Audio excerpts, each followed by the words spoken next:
Okay, so I think we are now live. Good afternoon everybody, and welcome to this first FSR online debate on a common terminology for gases. This is in fact the first online debate in the context of our joint project with the European Commission's DG Energy. As you might have learned, we were honored to be tasked at the last Madrid Forum in June by DG Energy to bring forward this very important debate. And that's exactly what we are doing today. We will resume the debate where it ended in Madrid, and we will try to extend it to see if any progress can be made in defining the gases that we have and we will more and more have in our European energy scenario, and also possibly try to understand if there are some criteria on whose basis to define, to give the name to every gas that we have. So I will introduce you now to our panelists. We have Chelsea Baldino, and she is a research associate at the International Council on Clean Transportation, an NGO. Hello, Chelsea. Hello, perfect. Then we have our second panelist is Eva Hennig. Eva is chair of the Eurogas Distribution Committee, and she's representing here a proposal which was elaborated by actually a number of associations in the gas industry. Hello, Eva. Thanks for joining us. And then on the Commission side, European Commission, we have two panelists. We have Augustijn van Haasteren and Malcolm McDowell, both from DG Energy. Hello, policy officers. Good afternoon. Hello. Good. So just to give you a little bit of background, at the latest Madrid Forum, of course, the common terminology for gases was an important topic in the agenda. And two proposals were presented in Madrid. And one was presented exactly by ICCT, and Chelsea was the speaker in Madrid, and she's the speaker today. And the other proposal came from a coalition, let's say, or a number of associations in the gas industry, among which Eurogas, and that's why we have Eva here today. How will the debate be structured? We will have a first round from the panelists, 5 minutes each, and I asked them to kindly try and summarize. I'm aware it's not very easy, but I'm sure they did their best to summarize their proposals in 2 or 3 slides, so that we go really to the core of the issues. Then, after this first round, we will comment the results of the poll that some of you, I know a percentage of the participants in today's debate have responded to our poll, which was promoted via social media, asking really for your opinion. And after this, after commenting on the results of the poll, then we will enter the live part of the debate, where we will have a Q&A session with your questions. So I invite you already since now and in the course of the debate, when you have a question that you would like to ask to the panelists, to please type it in the chat box that you see here below.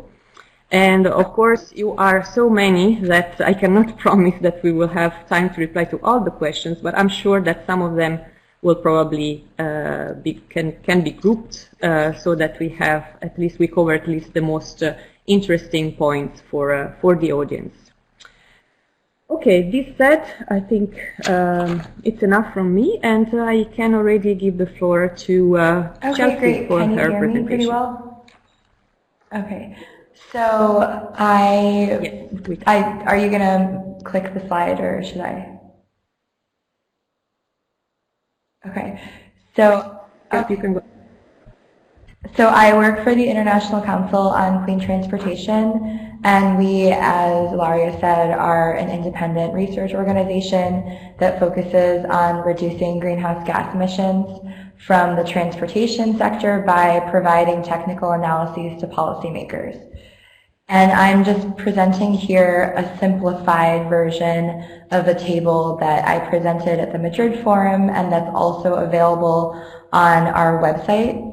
And the examples I have here are not meant to be exhaustive and cover every single pathway, of course, but just help illustrate the most important considerations when we talk about defining gas.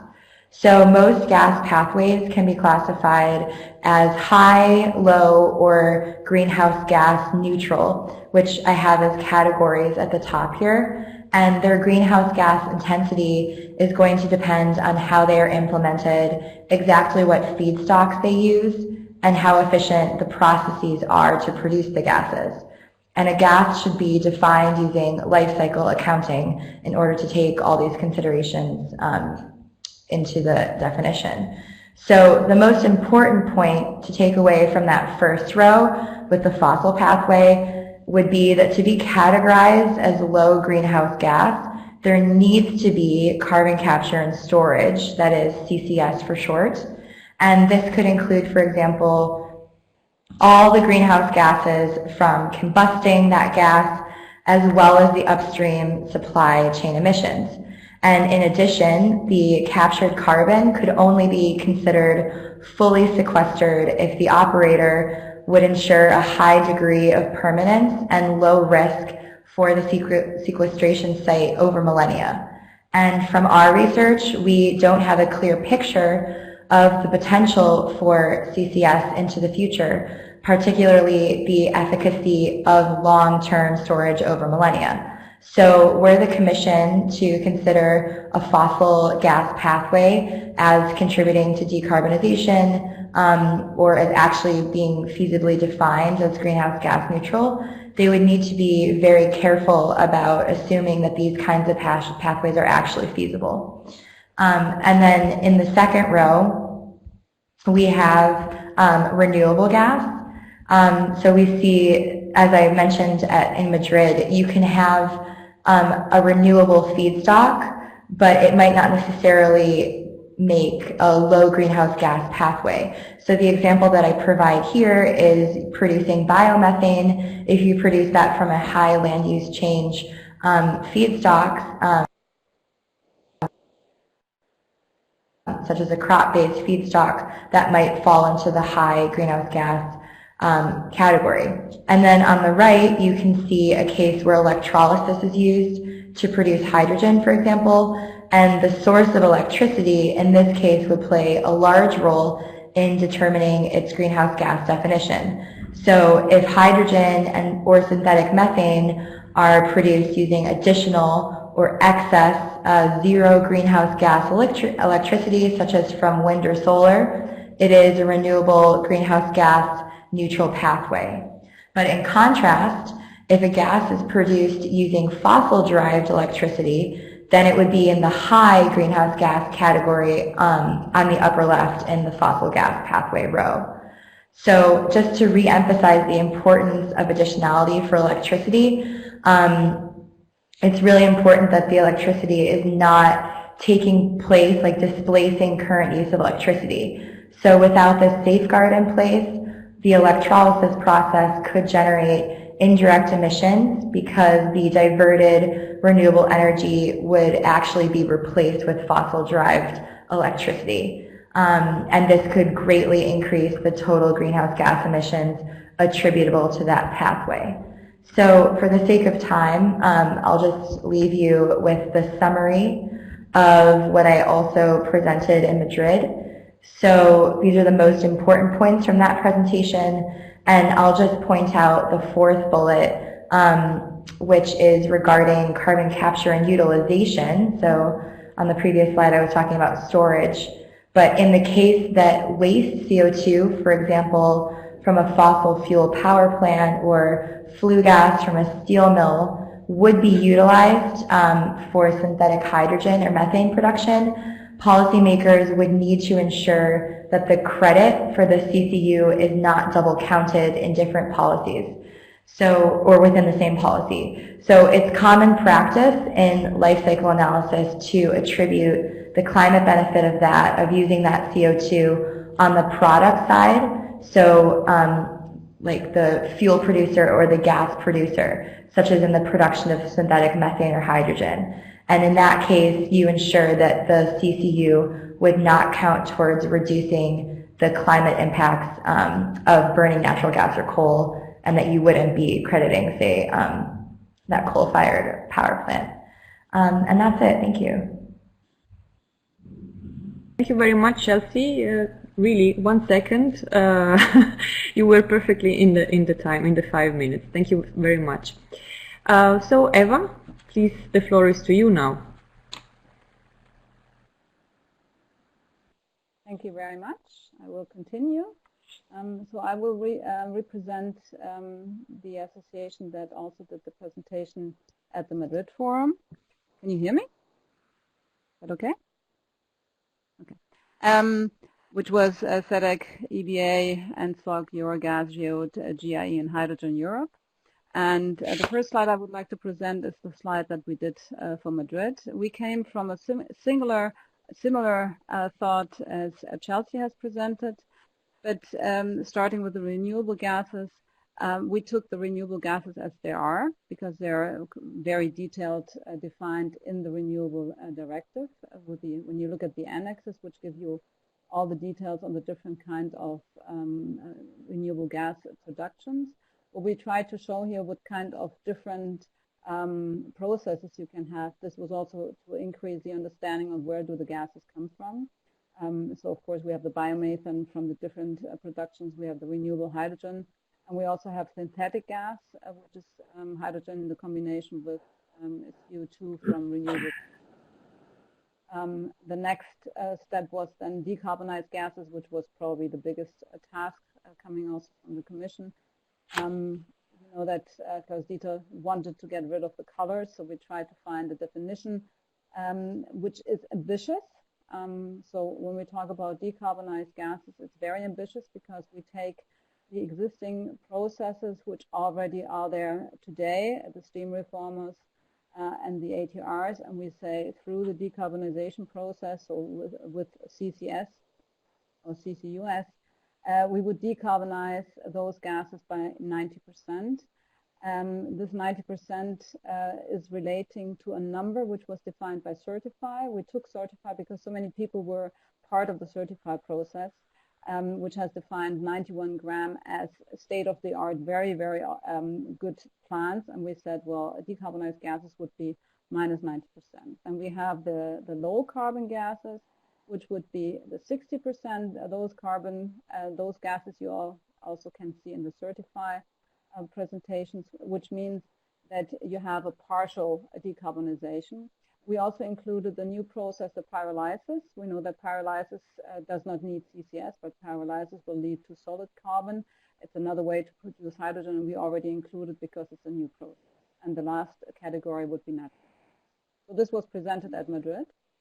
And what I would like just for clarification, here are the lists of different processes that were on that chart. We also included, as you can see here, the ATRs. It was one of the questions. Sorry, Eva. Sorry, Eva, to interrupt you. I'm just asking if it's possible, Jessica, to make the slide bigger, because I doubt that people at home can actually read or see the pictures very clearly. Is there a way to, maybe even by sacrificing our pictures, that's fine, our videos, but it would be great. I think it would be much clearer. Okay. Do you see a difference now? A little bit bigger, yes. Yes, it's bigger. Okay. Is that the maximum? We got it. Okay. Later on. Just to... Yes, unfortunately is, but also we will be sharing on social media the recording and the slides. So for those of you interested, you can follow FSR Energy on Twitter, and within a week we'll have all of the all of the information about the online debate also on the web page. Excellent. Thank you, Jessica. Thank you. And Eva, I give you back the minutes I stole. I don't go into the Please. details. Yeah. I will not go into the details. This is just the overview of the technical processes that you can see to produce biomethane and the different kind of hydrogens, where we included also the 3 ways to produce hydrogen from natural gas, so steam reformers, ATRs, and pyrolysis. What we wanted to say is that the 2 processes, SMR and ATR, are existing processes. They have been out there for a very long time, so they also already produce now hydrogen at a large scale. That's what is missing is the decarbonization of those processes. Pyrolysis is still in a minor state, so we are looking at pilot plants here. Which leads to the last slide. We've been asked, why are we concentrating on the definitions? Well, we say the definitions are very important, especially now when we talk about an increase of the reduction targets in 2030. So this means that the speed of getting renewable gases and decarbonized gases in the different sectors is increasing. And so the first step is to untangle the colorful discussions that we've had with pink and yellow and green and blue gases, so everybody understands what kind of gas we're talking about. To increase the transparency. So there is no hidden agenda behind this. This is really to increase the transparency on the CO2 footprint of the different kind of gases that are not included in RED II. To be able to monitor the gas production. To trigger investments, because if you don't have a definition of a gas, then the gas does not exist. So you would inject it into the grid if you're allowed to, but still the gas is nowhere seen. You cannot trade it, you cannot buy it, you cannot sell it. So it's important that we want to trigger investments into renewable plants, but also in decarbonized gas plants, and maybe also retrofit existing plants. The other one is the definitions are important for the guarantees of origin, because explicitly for this you have to know what you're giving to your customer. That's what the customer wants to know. And we want to retrofit the gas transmission and distribution grid, and also for this you need to know what kind of gases you're looking at. What do we see as needs in the changes in legislation? We need to ensure the coherence of the different definitions in the different legislative files, because otherwise people talk about renewable gases and they include hydrogen and sometimes not, and especially when we talk in the future about sector coupling for 2030 and 2050. We wanted to introduce the decarbonized and low carbon gases term into European legislation, because it's just not there, and also to include them in the GHG emission targets. We want to make sure that we have a market, so we need market access and grid access. We need rules. Those are existing in the 3rd package already for natural gas, but we also need them for the other gases. We need the technical rules for the hydrogen injection and then the blending. And the last point is that in some countries we need a change in legislation, because in some countries it's quite hard to connect how-to-gas plants and biomethane plants to the grid. Also because it's not always properly defined what kind of gas would like to come into the grid. So those are the points. Okay, thank you very much, Eva. Thanks a lot. So now I will turn to Augustijn and Malcolm for comments, views. You do not have slides, but you are very welcome to comment on the presentations or anything else in this context. At this stage, I think I will refrain a little bit from commenting to the presentations. It is not because we don't have thoughts about it, but I think we are most served by having a debate on this, on the various propositions which are being made as wide as possible, with as many views as possible as we can possibly can. And we are interested in this debate because, I mean, it's fairly common knowledge, I would presume, but just that it has been said, is that we have at the moment a debate around the long-term strategy. That is about what our ambition should be for 2050. And in connection with that, there's a debate on as to what the next Commission should do in order to remain on the pathway for these objectives once they are defined. We also don't know yet exactly now what this is going to entail. Everybody has seen, though, the the agenda for Europe with Ursula von der Leyen, our new president, has made as a commitment to the European Parliament as to what the ambitions of her proposals will be.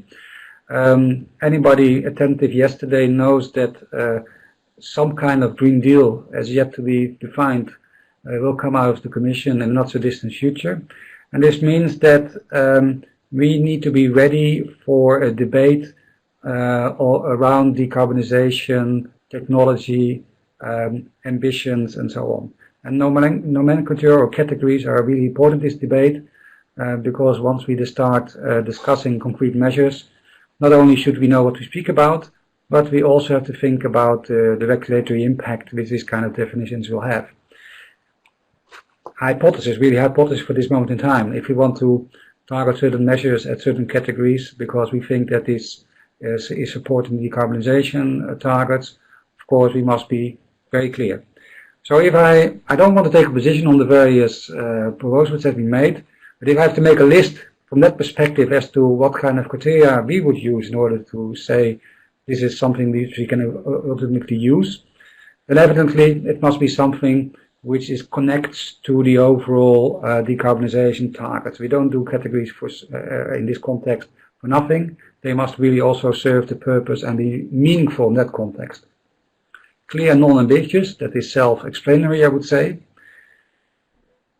If we look at this from a regulatory perspective, of course, we have to think and remember very well that our regulatory cycles are long, and that any kind of definition, preferably, must be time-resistant. It should not be useful only tomorrow, but also in 10 years' time. And technology independent in the way that if tomorrow a given technology is improved and starts to deliver better results in connection to the decarbonisation targets, that we don't continue treating it because it has been defined in a given context in a regulatory framework as a technology which exists today, but which the ones which delivers results let's say, on the basis of whatever performance it has in 5, 7, 8 years' time from now. Evidently, this work doesn't take place in a context let's say, where no definition exists. So we need to speak in particular also about those definitions which are complementary to those which are already defined today, and of course I'm referring particularly to the ones in the Renewables Directive. That is what I wanted to say now. I'm looking forward to a very fruitful debate, and we are listening very carefully to see what the opinions of all are, so that we can make the best decisions once we have been asked to do that on the basis of the arguments which have been made. Thank you. Many thanks to you, Augustijn. Malcolm, please. I just asked Malcolm whether he wants to add something. Yes, perhaps complementing what Augustijn has been saying, complementing also perhaps what some of you have been saying. We're in a period of transition from an existing to a new commission, so I think it's very useful not only to take into account what we put on the table, which is defining our long-term vision, so the long-term decarbonisation strategy, but also try to look at already the ambition that has been quite clearly outlined by the president-elect, to see how that fits in with the long-term decarbonisation strategy and what that long-term vision is telling us. And if indeed the direction is for more ambition towards decarbonisation by 2050, i.e. full carbon neutrality by 2050, then I don't think it would be controversial to say that if you look at the 1.5 degrees scenarios, which are the ones relevant to look at in that context, then all the different technologies will have to play a role. I think that seems inevitable. So we will not be able to avoid discussing a role for low carbon or decarbonized fossil gases if that is the end. If that is the 2050 objective, which we're going to set ourselves in the next with the next commission. So that's one point I wanted to make. With regards to renewable gases, with regards to renewables generally, terminology is useful, but I think it has to be very much based on criteria. It's not sufficient that the energy is renewable. It has to go further than that. The Renewable Energy Directive is there. It's in place. We have one that covers the period to 2030, and what it states is that you need to meet a certain greenhouse gas threshold in order to be able to count towards the renewable energy targets, and for bio-based fuels, you need to meet some land-based sustainability criteria. For example, not being able to for agricultural biomass, for instance, it can't have been grown on highly biodiverse land or high carbon stock land or wetlands. All these sorts of things are the criteria that are in place that the fuels that can be counted towards the targets have to meet. And when you're talking about renewable fuels of non-biological origin, those two will have to meet a greenhouse gas saving target. But on top of that, there are very precise rules about the need for the renewable electricity as an energy source to be additional, as outlined by Chelsea. So if we are basing ourselves on existing legislation to develop some kind of terminology, we obviously need to take into account all these different criteria. So it's interesting to develop a terminology of renewable gases, but if our intention is to develop terminology for renewable gases that will play a role in our decarbonization objectives, then we must talk about all these criteria that they need to fulfill at the very minimum. For that is what the Renewable Energy Directive does. It sets the minimum. So I think that's very important to highlight. The Renewable Energy Directive also includes a possible role for recycled carbon fuels if indeed member states decide that they could have a role to play in meeting the transport-specific targets, but then they would only count for the transport targets, not the overall renewable energy target for obvious reasons. But even then, those fuels are framed in a very, very careful way. So when we're talking about solid forms of energy, it has to be non-recyclable. For example, non-recyclable plastics that could be used as a recycled carbon fuel that could be counted towards the transport target. And when we're talking about gases specifically, it has to be non-avoidable or exhaust gases. So it's not just any gas coming from an industrial process. So all these sorts of things are again criteria which are very important in terms of what can count towards any sort of target in the end. But right now what we're talking about are specific renewable energy targets, but anything that we would put in place which would add to that or develop on that would obviously have to be at least as demanding, as restrictive as those targets.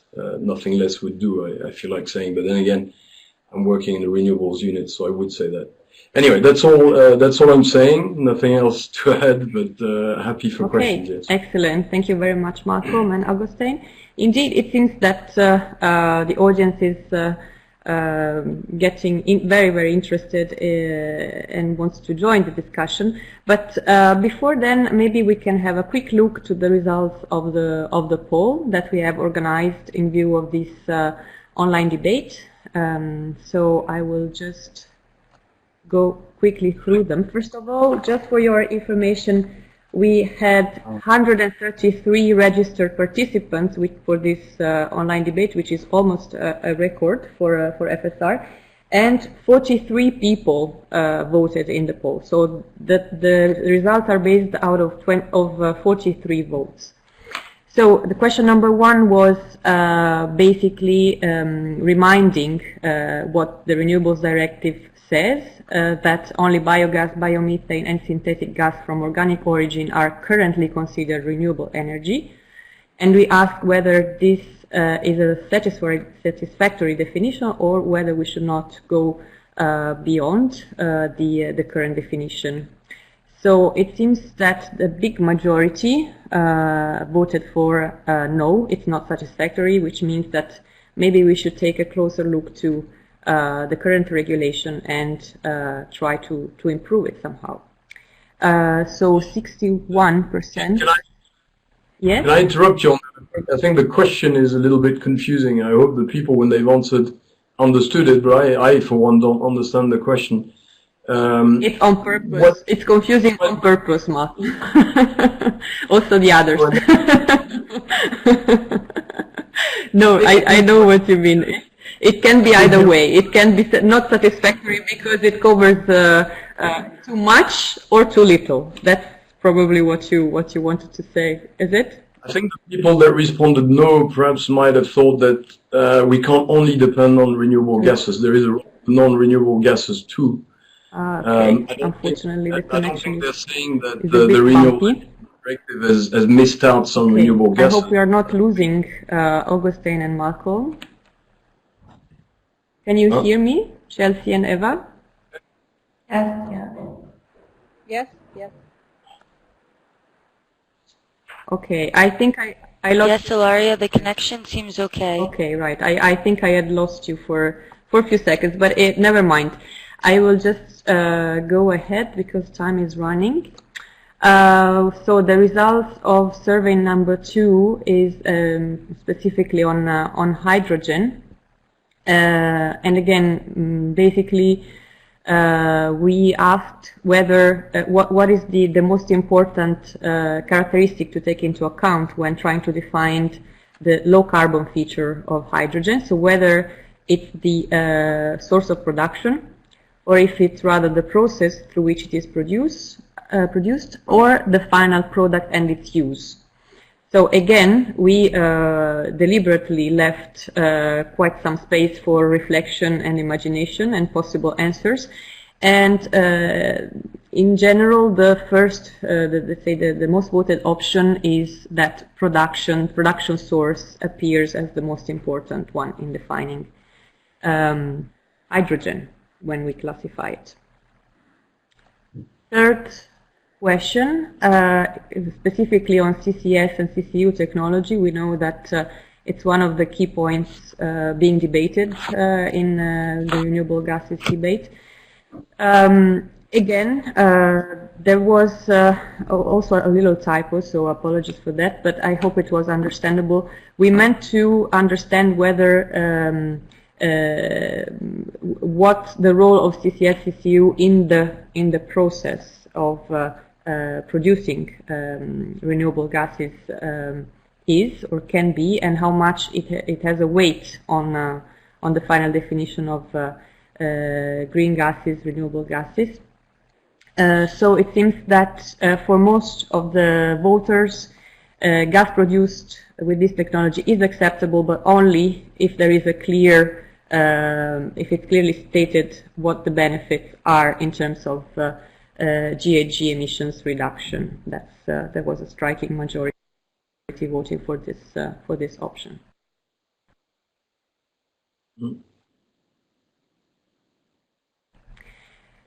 So, if any of the panelists want to quickly comment on the survey results, but I would ask you for really flash comments, something that we should really keep in mind, and then we will open the floor. We will collect the questions from the box. Eva, perhaps we want to start. You mean? Sorry. Lost me. I was just concentrating to hearing you. Hello? Can you hear me? I can hear you, yes. Can you hear me? Ilaria? Okay, perfect. Yes. I don't know if you heard me. Yes. Yes, I can hear you, Eva. Can you repeat, please, the question? Sorry, I could not hear you.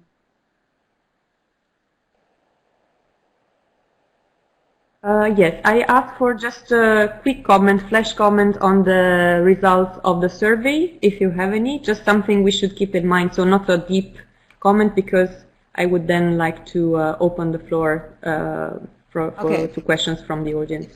If you would go please back comment. to the first slide, so the first question, which was about whether the definitions that we have in the Renewable Directive, whether they are satisfactory. And no, they are not. And one of the reasons that I also think so is because hydrogen, for example, is not defined in the Renewable Directive. It is in the text, yes. So hydrogen from renewable electricity, but it's not in the definition. And when you look for hydrogen in the text, then you will find it, of course, defined in the transport sector.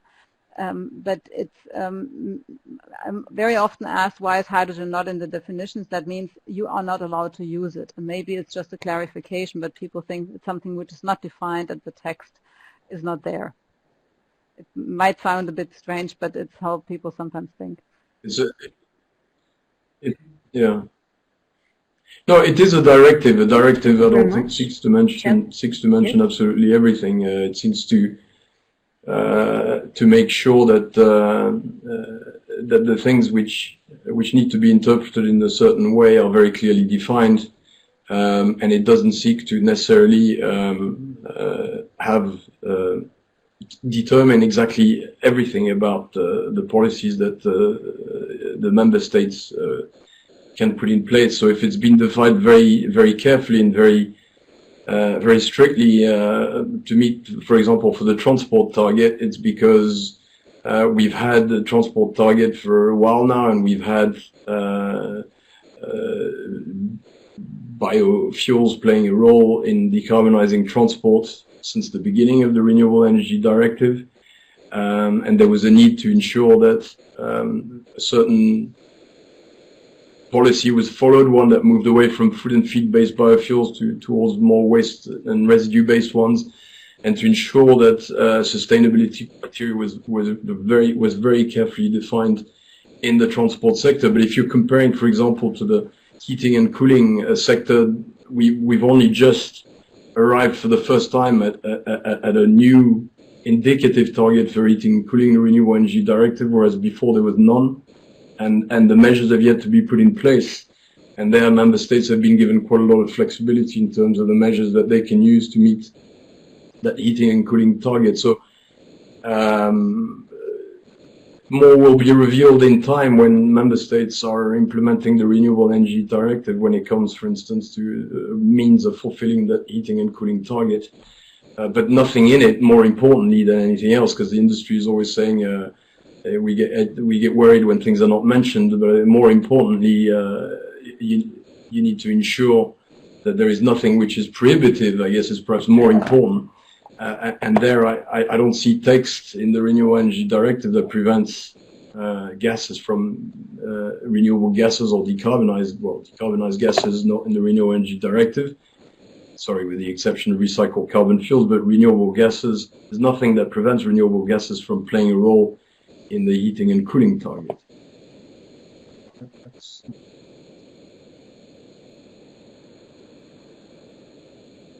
Okay, thank you very much for this addition, Martha. Sure. And so Chelsea, would you like to add to that comment on any of the survey results? For the question on hydrogen specifically, I think that if you were to have a life cycle accounting methodology, that would inherently take into consideration all of those different elements, making it a good proposal. And I would just emphasize at this point that the purpose of any policy would be to reduce greenhouse gas emissions rather than just come up with broad labels or focusing on only certain elements.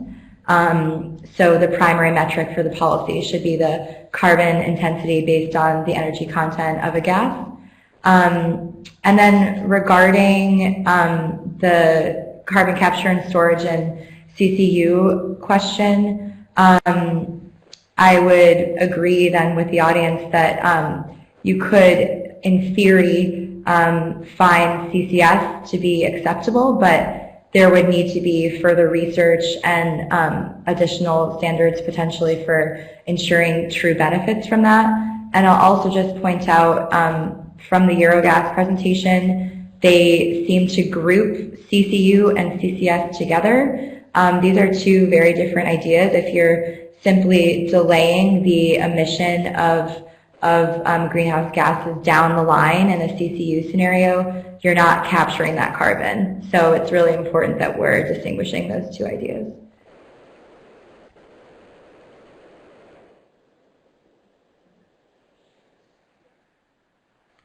Okay, good. Thank you very much. Thank you very much. This leaves us with 20 minutes for the Q&A session, which is very fine, also because we already have quite some questions in the chat box. And I will start with combining two questions that are actually on the on the concept of life cycle for gas, for the gas production, which you mentioned also, Chelsea, in your presentation. So Katarina asks, you say the categorization of gas must take a life cycle perspective. Shouldn't we then also take into account GHG emissions caused by manufacturing, for example, power plant components? And jointly to this, Stefan asks, how can a life cycle perspective be used in the gas market? The life cycle is not yet completed if the gas is traded.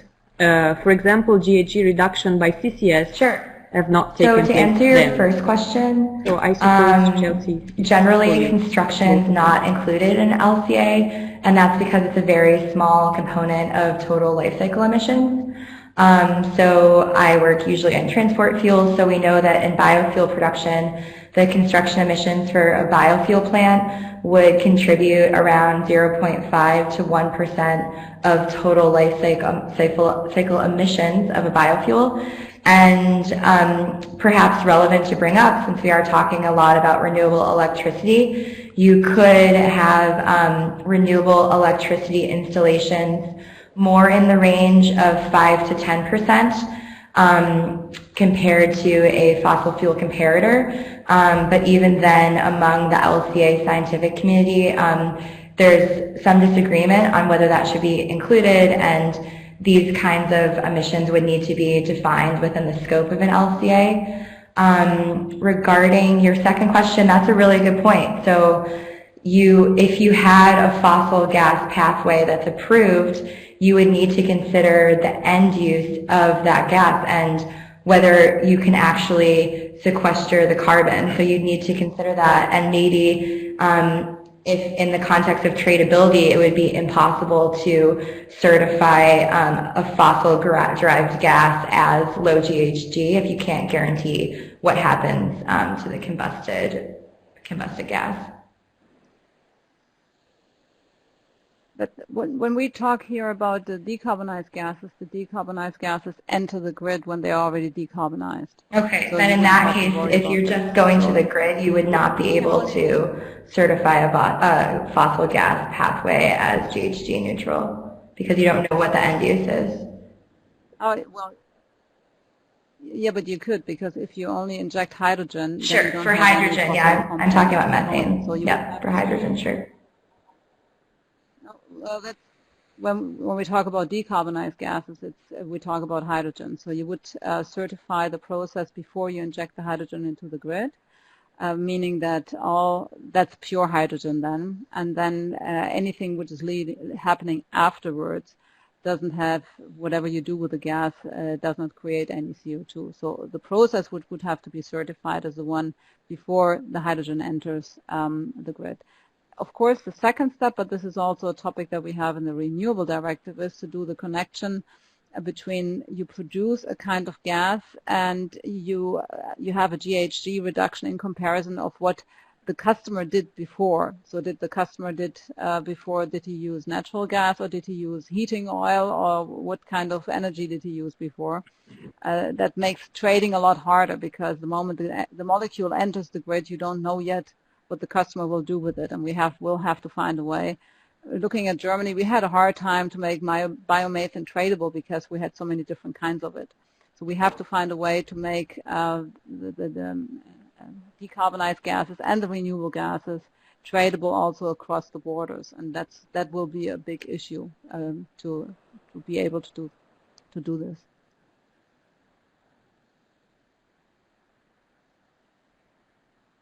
Okay, thank you so much, Eva. I have a question for DG Energy. I don't know if you are able to reply. It's from Thomas. Is it correctly understood that, no, sorry, it's not this one. I'm sorry. It's, I lost it now. Yes, from Jacques. I would like to understand how this work relates and somehow interferes with the ongoing consultation on the taxonomy technical report drafted by the EU Technical Expert Group on Sustainable Finance. Now, I don't know if it's really your cup of tea, Augustijn and Malcolm, but yes, I'm aware about the work that they're doing. Well, I mean, this stems initially from an industry initiative, so it's something that's quite distinct, quite separate from that. But so I would say the two are not obviously linked, no, clearly.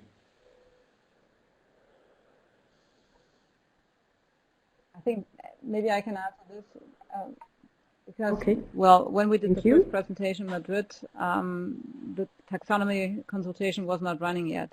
So we know, of course, that in the taxonomy consultation, there's also a number of grams CO2 that you would be allowed to emit for the production of the hydrogen. So if you look at that number is very low. But also when you look at the other numbers which are in the text, the problem that we see is that we wouldn't even be allowed to connect any power-to-gas plant or biomethane plant to the grid because the taxonomy states clearly no extension of the grid is eligible, which means that even those plants which are, according to the Renewable Directive, being considered as renewable cannot be connected to the gas grid because we are not allowed to build even one house connection. And so the concept is, well, it's a bit problematic for us. And when we look at the text, how it is written to, which gives the numbers on the production of the hydrogen, I'm not really sure that I understood correctly how to come to this number. So, but when we did the slide for Madrid, we were not aware at that moment of the sustainability numbers. And I think that the consultation is going on, so it would be great to have a meeting with tech, with a specialist from the tech to have a debate on it. I would be very happy.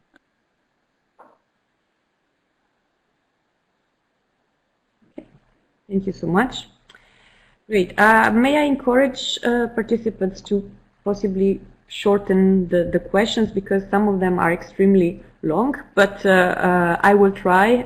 Another question to Augustijn and Malcolm. So, renewable liquid and gaseous transport fuels of non-biological origin are defined as a liquid or gaseous fuels which are used in the transport sector other than biofuels or biogas, the energy content of which is derived from renewable sources other than biomass. So in Denmark, a considerable amount of electricity is produced from biomass. If that electricity is utilized in a power-to-gas plant, are the hydrogen, methanized gas, methanol then defined as a renewable liquid and gaseous transport fuels of non-biological origin? The origin is biomass. Or a biomass the answer is in the question. We probably...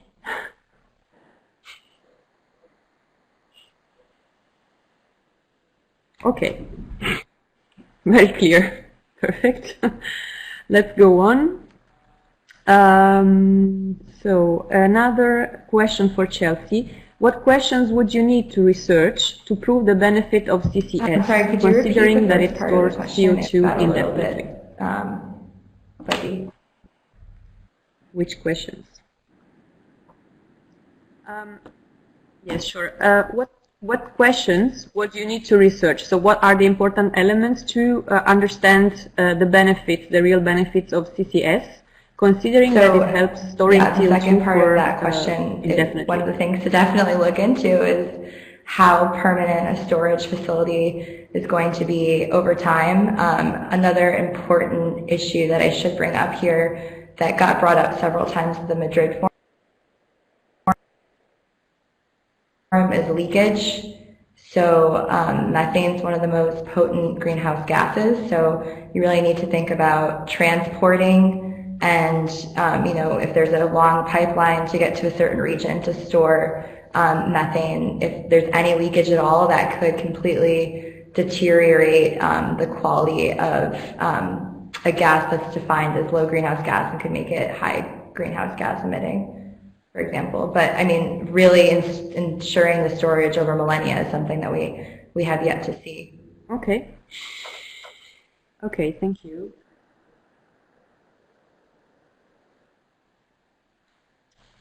Okay, another question.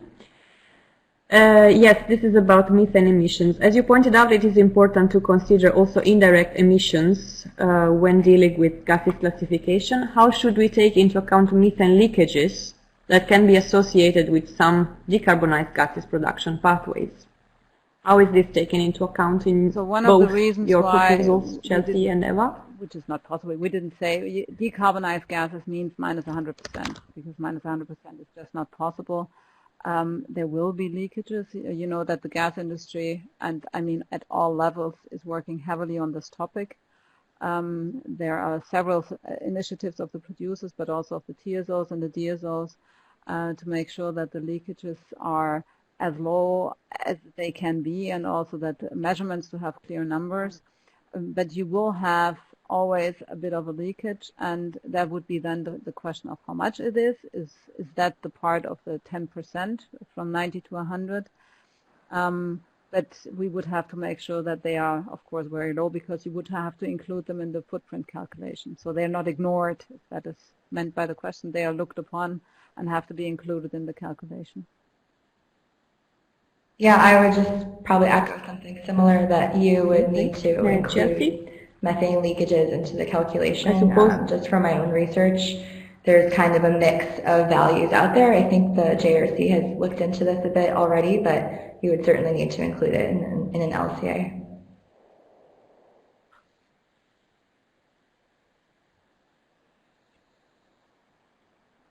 And more people will look into this issue, so we will have data, I suppose, sooner or later. Thank you.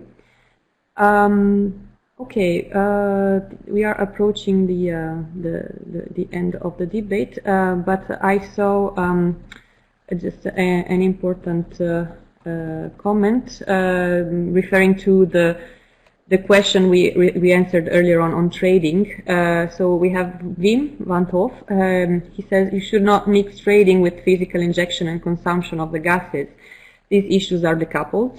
For instance, on TTF, gas is traded 50 times before it is physically delivered. Moreover, trading on TTF is in kilowatt hours, while the physical flows go in cubic meters of low calorific and high calorific gas, typically for Northwest Europe. I think it was an important addition, particularly for those in our audience who are not familiar with this topic. So it is clear that today, when you look at natural gas trading, you don't have any combination between the injection, the physical injection, and what is delivered to the end consumer at the street to the heating. So it's a market where you never trace every kilowatt hour from the source to the end. It is different when we go into different kind of gases which have different labels, and where you also have a GHG reduction, which is coming from the CO2 denominator of what the groups are using. So are they in transport sector? Are they coming from diesel, or are they coming from electricity? Or so what are we substituting? And when you substitute something, at the moment you inject it, you don't know it yet. So we have to find a way how to deal with this. And that's what I was referring to. It's clear that trading is one thing and physical injection is another topic.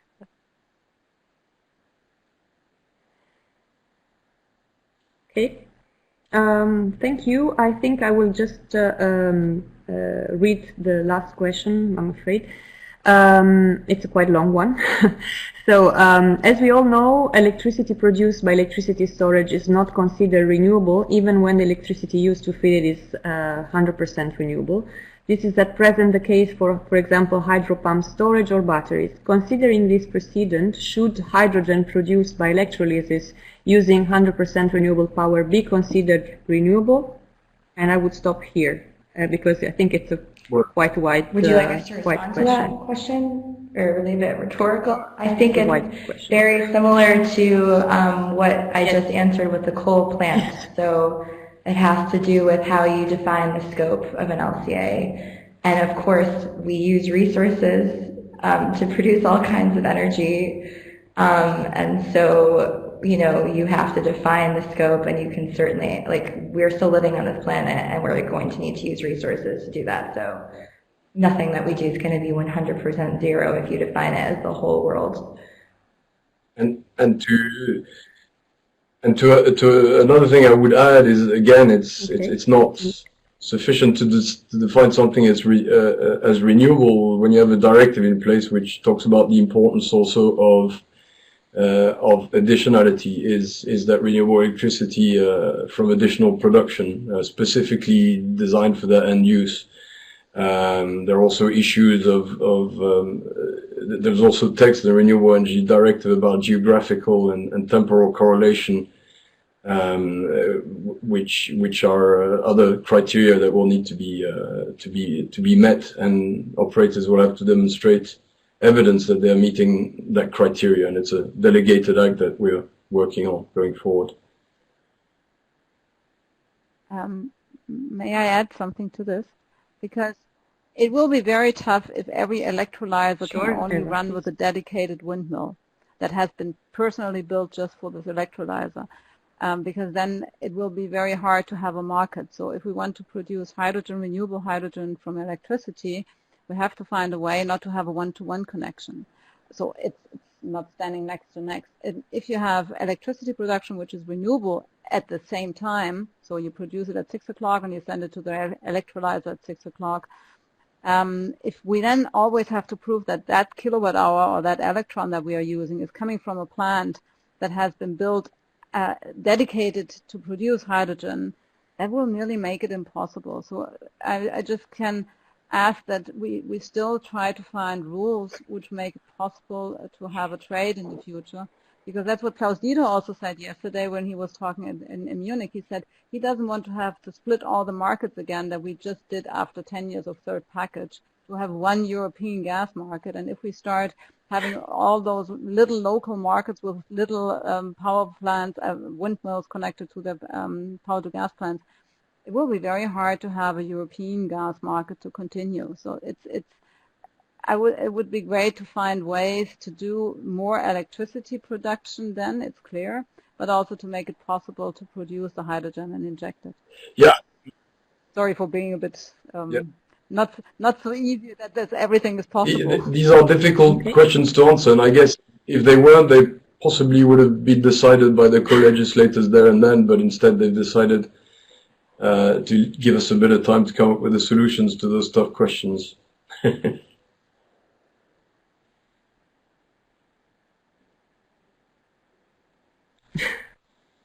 Yes, and on the other hand, we saw the results of the poll that the RES directive is not. I mean, it can be somehow improved. Hopefully, we will see. I mean, it's anyway the starting point. So thank you very much. I'm afraid that I will have to. I cannot take any more questions, although there are so many interesting PPAs, guarantees of origin, all sorts of topics are coming out in the chat box. But don't worry, because we will use the text, what you wrote, also for further reflection. Maybe we'll organize something else more specific, just after following up to this debate today. I would just like to thank our panelists, Augustijn van Haasteren and Malcolm McDowell, Chelsea Baldino and Eva Hennig for being here with us today, for being so patient in explaining things. And I would like to remind you of our work on the sector coupling platform. For those of you who haven't seen it yet, we have launched this platform where you will find a session dedicated to the existing relevant material that we are collecting. So please, if you have any position paper, interesting article to share on sector coupling and as an umbrella topic, please feel free to contact us, and we'll be pleased to include it in the platform. Some pages are still under construction, you will see, but it will improve with time. And I will also want to remind you of that our next online debate has been set. We have the date, 24th of September at 12. And the topic will be, is gas infrastructure ready for sector coupling? And the debate will be moderated by Andris Peebles, our senior fellow at Florence School of Regulation. So thank you very much. I look forward to keep working on this with all of you. And for those of you who will join on the 24th of September, see you then. Thank you. Thank you very much for your questions and participation. Bye-bye. Bye-bye.